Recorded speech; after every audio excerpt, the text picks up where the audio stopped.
France Inter. Il est 5h13, voici les chroniques littorales avec au menu ce matin des guerriers de la mer. Bonjour José-Manuel Lamarque. Bonjour Mathilde Munoz. On parle de la civilisation viking. Et oui Mathilde, de l'épopée viking 793-1066. Ah oui, bataille d'Hastings avec Guillaume le Conquérant. 3 siècles pour l'éternité. Eh bien, c'est le livre de Dominique Lebrun. La civilisation viking a profondément marqué le monde occidental, Dominique Lebrun. Mais tout à fait, tout à fait. Alors d'abord, notre culture maritime, c'est une culture viking.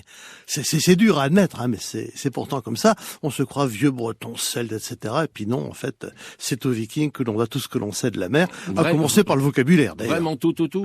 On peut dire pratiquement tout, oui. Parce que les Vikings, alors bien sûr, envahisseurs terribles, violents, sauvages. Bons commerçants aussi, quand il le faut. Juristes aussi, mais... Juristes aussi. Ils naviguaient aussi sur les fleuves. Ah mais oui, ce qui me bluffe le plus dans l'ensemble de la civilisation viking, ce sont les Suédois qui traversent tout l'est de l'Europe en moins d'un siècle, de fleuve en lac, de lac en rivière, et ils arrivent à Constantinople. C'est extraordinaire parce que traverser un océan, finalement, il n'y a pas d'obstacle. Alors traverser un continent en cherchant les cols, les passages, les cours d'eau, c'est juste magique. Mais toujours avec les mêmes dracars. Alors, les mêmes embarcations, ou presque, si ce n'est qu'ils varient les tailles de façon à pouvoir fréquenter des cours d'eau plus petits. Mais si on veut, c'est la même embarcation qui est plus ou moins longue, c'est-à-dire sur un lac, ça va faire 15 mètres, sur une rivière, ça ne peut ne plus en faire que 3 ou 4. Mais toujours le même tirant d'eau ? Le tirant d'eau va varier pour les plus gros de 90 cm, ce qui est absolument dérisoire. C'est dérisoire, oui. On va dire un petit mètre en charge, c'est rien. Et puis pour les plus petits, c'est 30 cm. Donc ça passe partout, y compris en mer. En revanche, ce qui est magique, c'est le mode de construction, c'est-à-dire une étrave et un arrière qui sont sculptés dans la masse, ensuite évidés, mais qui vont donner la forme de l'ensemble de la carène. Ça, c'est absolument magique. Ça n'a jamais été fait avant, ça n'a plus jamais été fait après. L'étrave, c'est l'avant. L'étrave, c'est l'avant. C'est gentil de le prévenir. Alors, ces Vikings ont influencé toute une partie de l'Europe, si je comprends bien, d'après vous. Oh oui, on peut dire toutes les îles britanniques, l'Irlande, toute l'Europe du Nord, et ensuite ils ont quand même passé la péninsule ibérique pour passer en Méditerranée et par exemple remonter le Rhône et l'Isère jusqu'à Romans. En ce qui nous concerne, nous, la France, la Gaule, vous nous dites la Normandie, la Bretagne, l'Aquitaine.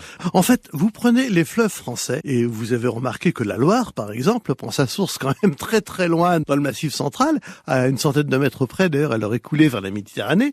Les Vikings remontent les fleuves au cœur du Massif central. Et puis, ils n'ont pas peur, ensuite, avec des chevaux, soit qu'ils emmènent avec eux, soit qu'ils volent, de mener des expéditions sur 50, 100 kilomètres. Mais ce sont toujours des expéditions, des raids, des pillages. Jamais une idée d'occupation du territoire. Oui, mais à un moment, on décide aussi de s'installer, on arrête de piller. Alors, ça, c'est une autre histoire. Ça, ce sont les rois de France qui cherchent le moyen parce qu'ils en ont marre de voir ces bateaux qui remontent la Seine et qui pillent régulièrement la capitale. Sainte-Geneviève, heureusement qu'elle était là, on finit par se dire finalement, si on leur donnait un territoire, peut-être que ça les calmerait un peu.